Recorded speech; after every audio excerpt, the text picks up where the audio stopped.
The silence lasts all of a few minutes before Stede clears his throat a little, and Ed's not entirely sure why, but it makes his heart beat a little faster. He sniffs a little, maybe to let Stede know he's still awake. He's not entirely sure why, but it seems like the right response. He feels heat creep across the bed before Stede's fingers brush his, and from there he lets his fingers brush back like an invitation. Hey everyone, Carly here. This week's appetizer is Help Me Make It Through the Night by Unfunpleasures, read by Pilot Pirate. And this is so good. The writing is so good. The way the characters are written is so good. And then the narration by Pilot Pirate is just chef's kiss. It's a 1970s bull rider AU. Ed is a champion bull rider who's just lost to relative newcomer Stede Bonnet. On their respective drives out of Wyoming, a summer storm leaves them both looking for a place to stay. This was written for OFMD AU August 2024, Day 6, Rodeo, and #OneBedWeek. Let's have a listen. Welcome to the podfic of Help Me Make It Through the Night by Unfunpleasures. That's all one word, Unfunpleasures. And this is read for you today by Pilot Pirate. This is an Our Flag Means Death podfic. The rating is explicit and no archive warnings apply. I'm not going to read the tags today, but you can check them out on the archive if you'd like. And now, here's Help Me Make It Through the Night. Fucking hell, man, you're a lifesaver. Ed sighs around his cigarette as he shifts his duffel bag higher onto his shoulder and slides his wallet out of the back pocket of his jeans. He's tired, and he's fucking sore, and it's pissing rain outside, and there's no fucking way he's willing to drive down half the fucking state of Wyoming in this kind of weather just to get home a little faster, especially after coming in second to some new guy. Ed Teach doesn't place second. Never has and thought he never would. Hell, he's bought a house, a pickup truck, and another horse with his winnings, and has a whole goddamn shelf dedicated to belt buckles. He's the best bull rider in the West. He fishes out enough cash to cover the last room in what seems to be the last motel in Jackson and hands it off to the desk clerk. Hope you don't have to drive in that shit tonight. No, the kid sighs, smacking his gum as he sticks the cash in the till and pulls a plastic hang tag with a grungy-looking bronze key dangling from it off a pegboard behind the desk. His sideburns are fucking wild. Ed kinda likes them. Figures maybe he should say fuck it to the beard and go for a mustache and sideburns. Shake things up a little. I'm here all night. Not an invitation, by the way, he clarifies, and fuck, Ed wishes he had half this kid's audacity. Don't worry about it, he huffs, putting his cigarette out in the nearly full ashtray on the counter and accepting the key. Just left the rodeo anyway. Probably too fucked up to have any fun if I wanted to. The kid raises an eyebrow, blowing a little bubble. Oh, thought you looked like a cowboy, but then again, so do most people that blow through here, he says, as the cowbell on the front door clangs and the sound of rain gets louder for just long enough for someone else to stumble into the lobby. He rolls his eyes a little, looking put out. No more vacancies. Sorry. Ed turns around to see what poor fucker's been left shit out of luck, and there he is. Fucking Bonnet. 1979 Cody Stampede bull riding champion. He's soaked, of course, white western shirt damn near see-through, and his nice boots are mud-splattered. Ed kinda wonders why he'd even bothered changing after the rodeo if he was gonna wear such inappropriate shit in the rain, but that's not his problem. At least he had the sense to put on a good rain jacket and some shitty old work boots instead of risking his show wear, but hell, for all he knows, Stede Bonnet doesn't even own work boots. Certainly doesn't look like the type that knows much about work. None, Stede huffs, shoulders hunching as he flips some wet blonde hair out of his eyes, sending droplets of rain splashing at the plastic ficus in the corner of the room. Nothing at all? I'll sleep on a cot somewhere, really, or a couch. I'll pay whatever. It's fucking awful out there. Some 4th of July. It's technically the 5th now, but Ed decides to be generous and not mention it. Sorry, hon, the clerk replies, face scrunched up in what's probably supposed to be sympathy. We're all booked up. Just gave this guy the last room. 108, by the way. Stede seems to finally notice that Ed's there, his eyes widening as water runs into them from his brow. Oh! Ed, right? Ed Teach? He asks, and he definitely knows who Ed is. There's no need to pretend he doesn't, but Ed figures he's probably trying to get into his good graces. That's me, he replies, twirling the keyring around his index finger. He realizes, belatedly, that it might be a dick move, but he's still got all kinds of adrenaline looking for somewhere to go. Sorry about the room, mate. A lot of people trying to get out of the rain, probably a bunch from the stampede. Beat you by a couple minutes. Stede somehow manages to deflate a little more. Shit! He shifts his bag off his shoulder and grips the handle with both hands, and his face looks like he's working up some nerve. I really can't drive in a thunderstorm like that. Not without my glasses, at least, and of course I didn't bring them. I don't suppose... Could I maybe, I don't know, sleep on a couch or chair or whatever the room's got? I'm not picky, I promise. I mean, not under the circumstances. And Ed's kind of a dick is the thing. Always has been, especially after having his ego bruised, which it has been, and by this very man, no less, so his initial impulse is to laugh at the poor guy. Then he sees Stede's slight shiver and the way his hair just keeps flopping right back into his face and dripping into his eyes, and he knows for damn sure Stede's got to be just as sore as he is, and sleeping in a vehicle after a rodeo is a surefire way to fuck up the next couple of days. So, against his better judgment, he kind of feels bad for the guy and can't find it inside himself to be a complete asshole. After all, they're in the same profession. Calls for some degree of brotherliness, doesn't it? Fuck, man, he sighs, the key clicking against the plastic hang tag as he closes it into his palm. Yeah, all right. I'd feel bad if I let you get in an accident out there. Stede's shoulders drop in relief instead of defeat, and the corners of his mouth turn up in a breathless smile like he can't believe someone's taking pity on him. Gosh, Ed, thank you so much. You have no idea how much I appreciate it, he says, and he really does sound appreciative. It's almost too much, actually. Makes Ed feel a little guilty for having made him think he'd be sent packing for a minute. Yeah, he replies, brushing it off a little. Come on, Bonnet. He nods his thanks at the desk clerk, and a couple raindrops skitter from the brim of his hat onto the tile floor, and what do you know? The kid's already busy reading a fucking magazine. He turns to Stede and claps him on the shoulder, and god damn, his shirt is soaked like he's been driving for several hours in a goddamn convertible. Let's go.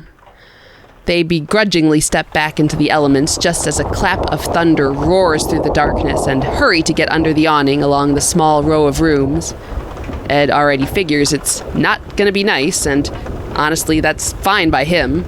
It's going to be dry, and that's all he can bring himself to give a damn about at the moment.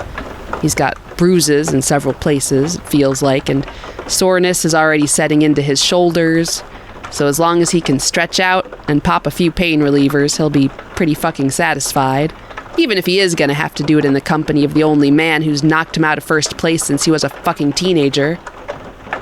He unlocks the door to the room and pushes it open, gesturing for Stede to go first because he may be a bit of a dick with a bruised ego, but he's still a gentleman, mostly.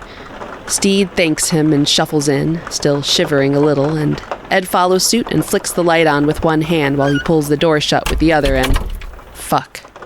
It absolutely figures that the room has one queen-sized bed and not a damn other piece of soft furniture to speak of, just a wardrobe/TV cabinet, a nightstand on either side of the bed, and a luggage rack.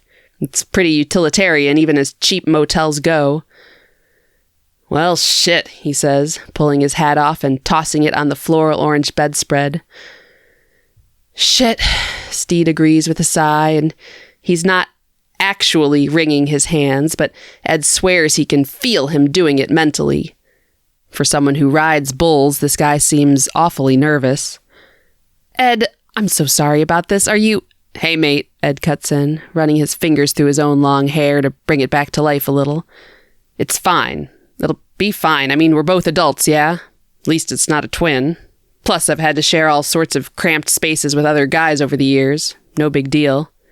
It's true, too. He's shared trailers, tents, beds, all sorts of stuff. Both for business and pleasure, although Stede doesn't need to know any specifics. Just don't tell me you're a bed hog. Stede huffs a little, dropping his bag onto the red-brown carpet. Okay, I won't tell you, he jokes, and Ed can't help but spare a little smile. Because Stede looks a little like a half-drowned cat, Ed insists that he take the first shower to warm up a little. It's not cold out by any means, but he's still not entirely sure how Stede's managed to collect so much rainwater, so he understands the shivering. Stede's quick about it, like he's used to locker room etiquette maybe, and Ed's actually a little caught off guard when Stede emerges from the bathroom in just a pair of blue and white striped boxer shorts, his hair neatly combed and a few mostly fresh bruises mingling with his freckles and body hair. He's gorgeous, really, now that he's not panicked and drenched. And that's kind of unfortunate for Ed, given that he's trying to be kind of mad at this guy.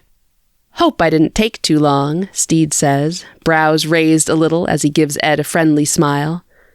There should still be plenty of hot water. You wouldn't happen to have any Tylenol, would you? Mine seems to have gone missing. Ed nods and hoists his bag into his lap, digging out the bottle of pills and tossing it to him before digging out his own toiletries. Help yourself, he says as he shifts the bag aside and gets up to go to the bathroom. He doesn't dally in the shower, considering it's already quite late. Too late for TV, which is later than he prefers to be up these days generally. But God, does the hot water feel good on his muscles. The water pressure's a little tough on a couple of his bruises, but he's used to that, and he washes himself carefully, taking care not to press too hard on any of the swollen bits of flesh. He doesn't wash his hair because it's far too late at night for that.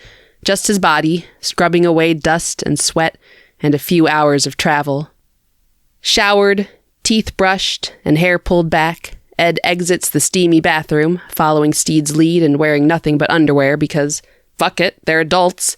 They're adults and they're used to being around other riders in all states of dress or undress, and they're only in this position because if there is a God, he wants Ed to check his damn ego a little. Might as well get comfy while he does it. Stede's already stretched out on top of the covers with a book, a paperback western by the looks of it, and he looks up at Ed with a friendly smile as he stuffs his dirty clothes into his bag. Gosh, Ed, you sure do have a lot of tattoos, he notes, eyes darting over them in a way that seems more curious than anything. I'd never have expected. Do they mean anything? Ed can't help but chuckle a little, and he's not sure if it's because Stede seems like kind of a dork for a cowboy, or because he thinks he's got the patience or foresight for making wise, meaningful tattoo decisions. Not most of them, he admits. Probably just mean I was drunk or something. He flops down on the other side of the bed with a sigh, pleased to find that it's actually quite comfortable, aside from all the bruised bits of his back that are now throbbing again.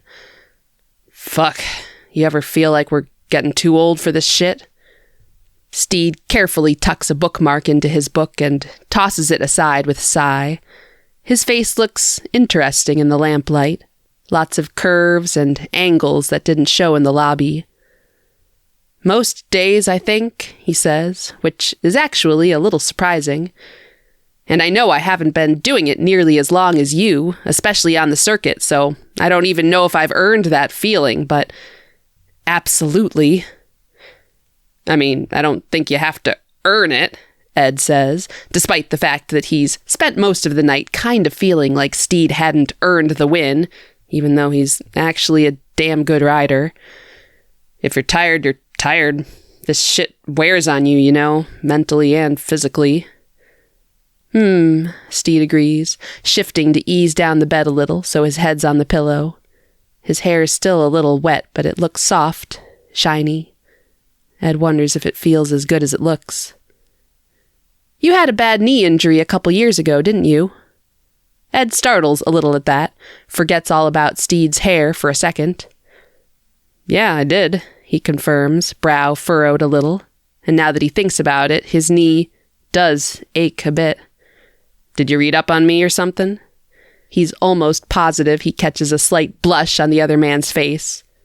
Oh, a couple pieces in some magazines over the years, Stede admits, absently examining his fingernails. You're a legend, I don't know how I'd have managed to be in the same sport and not know a thing or two about you. That's fair, Ed knows, but it's a surprise nonetheless. And he's seen Stede's name crop up here and there too, so it's not like he should be surprised. But to be honest, he sometimes forgets that people do know about him, that people cheer for him and follow his career and want to meet him and compete against him or fuck him or any number of other things. He gets so caught up in his own head sometimes when he's not on a bull that the rest of the world kind of goes a little dull and fuzzy. Or fuck, maybe he's got a head injury or several. He can't really count it out.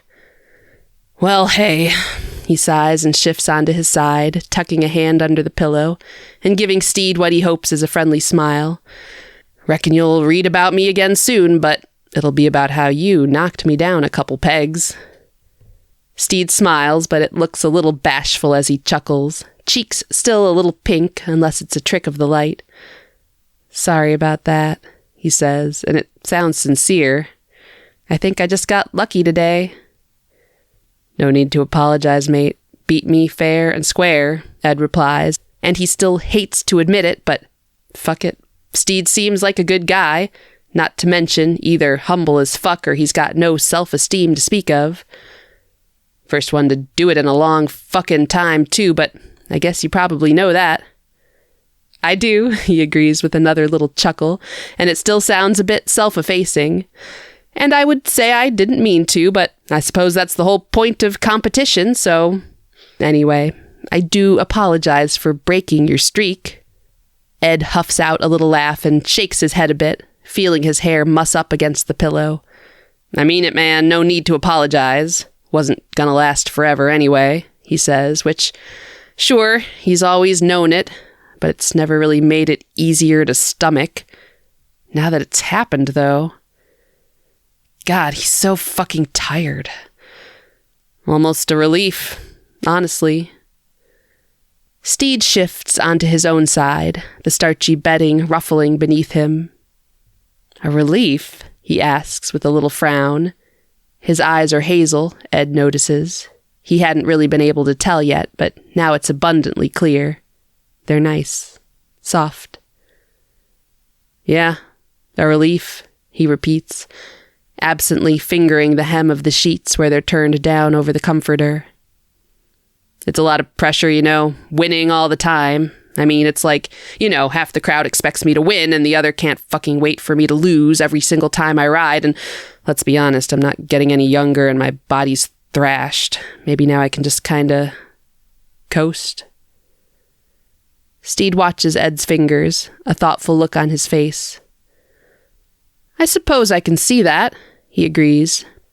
And I'm not in it for the prize money like I used to be, I'm more settled, less desperate, Ed continues. I don't really have to fight so hard anymore. Stede nods, eyes flicking back up to Ed's face. God, they're so nice. Beautiful. Yeah, but also so fucking kind. You thinking about retirement? He asks, no judgment in his voice at all. I think... maybe, he replies, because he hasn't, really, because he was still winning, still striving to be the best, to stay at the top and just run himself fucking ragged. Maybe, though. Maybe it'd be okay to just fucking rest for once. Probably best to quit before I get killed or paralyzed anyway. Not to scare you or anything, I know you got into the game kinda late. Oh, don't worry about it, Stede laughs, and Ed's either crazy or Stede's fingers have moved a little closer to his. I didn't intend to be in it very long. It was a whim, I guess. Plus, my father always tried to tell me I was a coward, so I guess I figured What better way to prove him wrong than by hopping on the back of a massive, angry animal? Ed chuckles at that, and he can't help but feel a bit fond.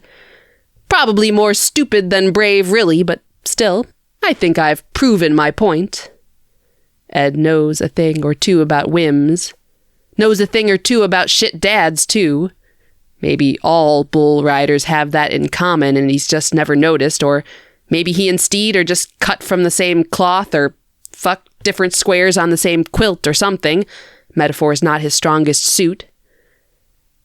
Are you thinking about retirement? He asks, one brow raised. Stede shrugs one bare shoulder, the hair on his pec catching the light a little as his muscles flex. I mean, I've beaten the best now, haven't I? He asks, and the little fucker's got the cutest little sly grin on his face. There was really no way Ed was ever going to hate this guy once he'd said 10 words to him. Better quit while I'm ahead. Ed wants to ask him a bunch of questions. What would he do if he retired? What did he do before? What the fuck would lead him to use Rodeo as revenge against his dad over a million things that probably made more sense? But just over Stede's shoulder, he can see the clock radio on the nightstand, and it's already damn near 3 in the morning. Hey man, you reckon we ought to get some sleep? He asks, and he kinda hates to, really, but it seems like the thing to do. After all, he's got to get back to Nevada in the next day or so, and he figures Stede's probably got places to be too, and maybe even people waiting on him. It's awful late. Stede cranes his neck around to look and whistles a little. Good Lord, it is, he agrees. I suppose we should. It's a little awkward as they shuffle around until they're both settled under the covers, and Ed's actually a little surprised at how comfortable the starchy sheets are, how soft they feel against his skin. He figures one or both of them will end up sweaty by morning, considering he's not used to sharing a bed lately, especially in July, but it's better than sleeping in the truck for damn sure. He waits till Stede's settled before he reaches over and turns out the light, leaving the room dark and quiet, save for the sound of rain and the occasional clap of thunder outside, and the glow of the clock radio.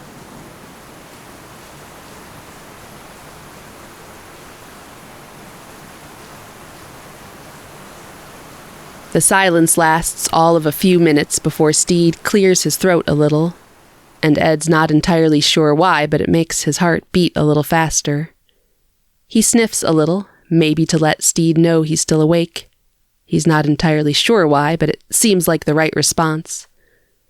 He feels heat creep across the bed before Stede's fingers brush his, and from there he lets his fingers brush back like an invitation.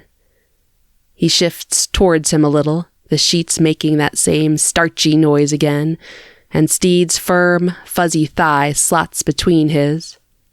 Just a little, leaving some space just in case, although Ed's not especially interested in taking advantage of it.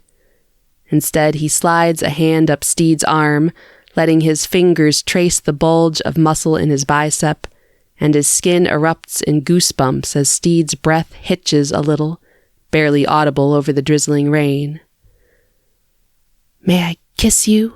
Stede asks, close enough that Ed can feel his voice as much as he can hear it, feel the sound waves and soft, warm breath against his skin, still minty from his toothpaste. Ed nods before realizing it's too dark to see and opts to just answer with his lips, soft and tentative as he shifts his body closer, lets Stede's thigh nestle all the way in until they're pressed right up against each other, warm and solid, and somehow perfectly fitted. This isn't at all what Ed had been expecting this evening, not even when he'd agreed to share the room, but he finds himself oddly glad it's happening, like Stede's touch fulfills a need he hadn't even known he had, and maybe that's true. He's alone a lot. Most cowboys are, and he likes it that way, really, but it's a blessing and a curse, he knows, and Stede is, well, he gets it.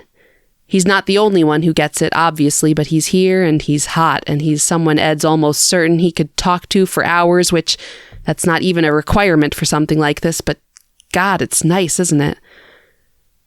They take their time, each kiss slow and experimental, a little nip here, a flick of the tongue there, and before Ed knows it, he's got an arm around Stede's shoulder, and Stede's got a hand buried in the hair at the base of his skull, and it's just so fucking nice.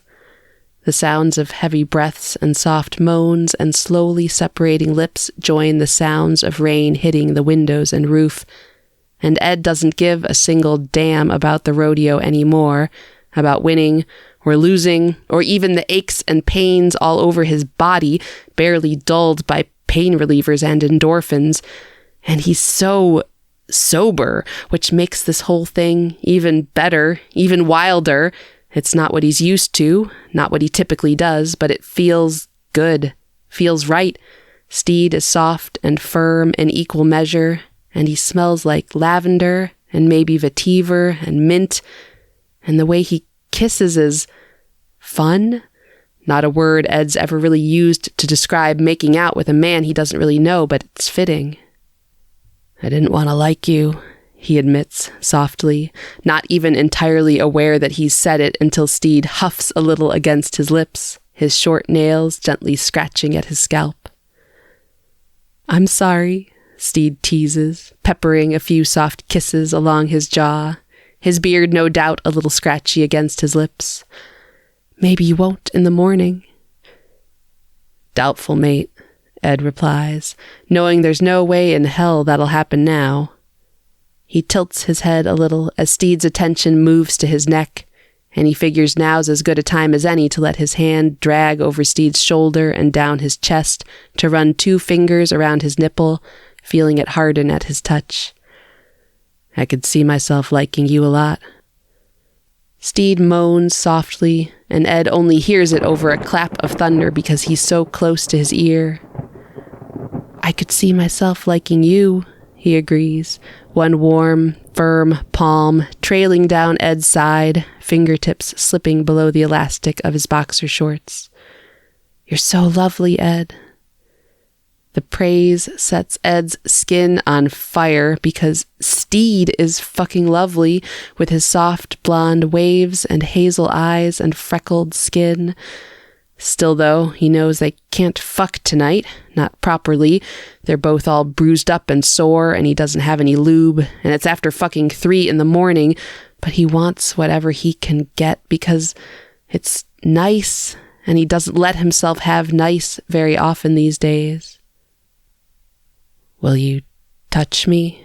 He asks, surprised to find that he feels a little tentative about it, like Stede's not already halfway there, like Stede can't feel his erection against his thigh and he can't feel Stede's against his hip. Stede nods, his nose brushing against Ed's neck, and dips his fingers lower, slides his hand over his hip and belly, drags his fingers through the curly hair there. Would you mind if we got rid of the underwear? He asks, which is possibly one of the funniest questions Ed's ever been asked during sex. He doesn't answer verbally, just untangles their legs enough so he can slide his boxers down his hips and wiggle them off, allowing them to get lost somewhere under the covers, and he can hear and feel Stede doing the same, and then they're slotted together again, bare skin on bare skin, and Stede feels impossibly soft and warm, the hair on his legs and his pelvis and his belly so downy against his own. Stede gently hooks a finger under his jaw and pulls him in for a kiss, and it feels hotter this time, slow and slick and deep, and Ed can't help but moan into it as Stede's fingers wrap loosely around his cock for the first time, stroking slowly, gently. The touch sends tingles shooting down his legs. Can I? He asks breathlessly, his fingertips absently stroking at Stede's hip bone, and he can feel the heat of Stede's cock from there, can practically already feel the weight of it in his hand. Stede answers, lips busy on his neck as he covers it in open-mouthed kisses, and Ed kind of hopes he'll leave a mark, a souvenir bruise to join all the rest. Ed spits in his own hand and eagerly gets it around Stede's cock, earning a soft groan in the shell of his ear, and fuck, he almost wishes that the lights were on, that the covers were down, that he could see him, because he feels perfect, like he could fill him so fucking nicely if they had the chance. He matches Stede's pace even though it's not what he's used to from this sort of encounter, because fuck it, this isn't about what he's used to, it's about what he wants now. Fuck, Stede, he huffs as the other man's thumb slides over the head of his cock, pre-cum easing the drag. God, you feel good, man. He can't be sure, but he's almost positive he feels Stede smile against his throat. You feel perfect, Stede says softly, and he probably figures a guy like Ed likes praise, and he's fucking right. The kisses move back to his jaw, then the corner of his mouth, teasing a little. I'd love to let you ride my cock someday. Ed practically melts because, fuck, what a way to feel seen. He moans and catches Stede's lips with his own, licking into his mouth. Fuck, I'd love to ride you, he breathes. Bet you'd feel so fucking good inside me. I'd take good care of you, Stede says, and Ed believes him wholeheartedly, has absolutely no fucking doubt in his mind. You deserve to be taken care of. Ed can't manage much more than a desperate sound in response, crashing their mouths together again. In some ways, it's awkward. Their hands occasionally bump, and it's getting hot under the blankets, and they don't know each other well at all yet as people or in bed. But in most ways, it's perfect. It's real, and it's gentle, like they're being careful with each other because they both know what it's like to have a bruise touched the wrong way. And the way they move together, clumsy as it is at times, feels natural, like it's okay that it isn't perfect. Maybe it's even better for it. And goddamn, Ed wants to be taken care of now that he thinks about it. Not that he can think a whole hell of a lot at the moment. He's worked hard and he's put himself in danger day in and day out for years, and Lord, wouldn't it be nice to just relax? Wouldn't it be ideal to just stop riding, stop kicking up dust and chasing the next competition and trying to be the best every goddamn time and just let himself be okay? Just be Ed. Maybe even let himself be loved. It doesn't last especially long, even though it's slower than Ed's used to, because while Stede is gentle, he's also attentive, like he's honed in on every sound and movement Ed makes in the dark, fine-tuning his touch until it's just right. He's used to reading bulls, Ed figures, and maybe once you figured one animal out, you can figure out the rest, even though he doesn't necessarily think that's true. He spills over Stede's fist with a moan against his jaw, and he can't trust himself to tell, but it feels like it takes mere seconds for Stede to come in his hand, damp forehead propped against Ed's as they share heavy breaths.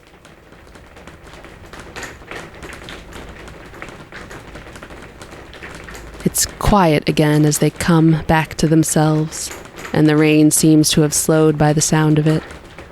It's relaxing, the gentle drizzle combined with soft panting, the warm weight of their tangled legs, the gentle way Stede lets go of his cock to run the back of his hand over his hip, stroking slowly.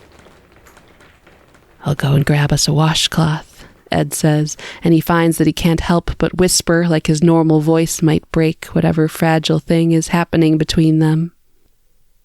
Stede nods and brushes a soft kiss over Ed's lips before untangling their legs, and Ed quickly and carefully slips out of bed and makes his way to the bathroom.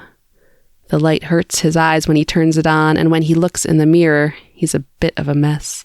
His hair is all mussed up, and his lips are kiss-swollen, and there are a few little bruises on his neck and chest, much to his delight. Even in the harsh light, though, he looks soft. It's nice. He washes his hands and grabs one of the last clean washcloths, running it under the sink and giving himself a quick wipe down before rinsing it out, wringing it out, and flicking the light off before going back out to the room. Of course he can't see for shit, so he takes his time, carefully shuffling along until his knee hits the mattress. "You want me to get the lamp?" he offers, voice still soft. He hears Stede shuffle in the sheets, probably sitting up. "Please," Stede agrees. "If you don't mind, I'd like to see you." Fuck, the vulnerability in that. Ed's not sure he's ever felt so naked. "Okay," he says, because thousands of people watch him every month, but how many have ever seen him? He feels around for the switch on the lamp beside the bed, turning it on and letting his eyes adjust again, this time to a warmer, softer light, and there's Stede, hair a mess and sheets pooled around his waist, hazel eyes sparkling as they scan Ed's body, just observing. "You're beautiful," he notes softly, matter-of-factly. "And God, more tattoos! I could probably spend hours looking at them." Ed feels himself blush a little, but he laughs and crawls into the bed, handing Stede the washcloth. "You can if you want," he replies. "I can't say I'm very busy for a few weeks." Stede's eyes flick up at his before he nudges the sheets down and begins wiping himself down, and Ed is pleased and unsurprised to find that Stede is, as he'd expected, gorgeous and well-endowed, as his mother used to say when she and her widow friends were trying to be polite about any particularly well-hung men they saw at the rodeos. "I'm not either," Stede says, eyes on his own stomach as he swipes at some cum in the soft hair there. "And I know it's late and we really should get some sleep, but perhaps we could figure something out over coffee, not just to look at your tattoos, obviously, I mean." There's the Stede from the lobby. Ed laughs and takes the rag from him once he's finished, unceremoniously tossing it to the floor for tomorrow and turning the lamp off before settling into bed, skin tingling with delight as Stede settles in and pulls him in closer. "I know what you mean, you madman," he teases, placing a kiss on Stede's chest and hoping there'll be plenty more where that came from. "Coffee sounds good. Reckon there'll be a diner nearby, and it sounds like storm will be cleared out by morning. Well, later morning." Stede chuckles a little, and Ed can practically feel him relax again. "Later morning," he agrees. "Thank you for taking pity on me tonight, even though I beat you." There's a smirk in his voice, and Ed has no choice but to try to kiss it off of him. Not that he can see it in the dark, of course, and he can feel Stede's smile grow against his. But that's okay, maybe even better. "Think you did me a huge favor, really," Ed says, and he mostly means the rodeo, but he thinks he might mean something else, too. Something that hasn't fully taken shape yet in the middle of the night. See you tomorrow. See you tomorrow. That was Help Me Make It Through the Night by Unfunpleasures, read by Pilot Pirate. Definitely head to their respective AO3s in the show notes and give them a comment and a kudos. And if you enjoy memes and other R-Flag related hilarity, give us a follow on Instagram at rflagmeansfanfiction, all one word. We're also doing monthly Gay Pirate News Hour shows live on YouTube. So the next one will be October 5th. So subscribe to our YouTube channel to get notifications on that. And if you'd ever like to submit something for the Our Flag Means Fanfiction podcast, do that. Just get the author's permission first. Usually these are around 30 to 60 minutes, but whatever, I'm not picky. And then send the audio file to ourflagmeansfanfiction@gmail.com. Until next time, do creations, be cringe, commit crime. Bye!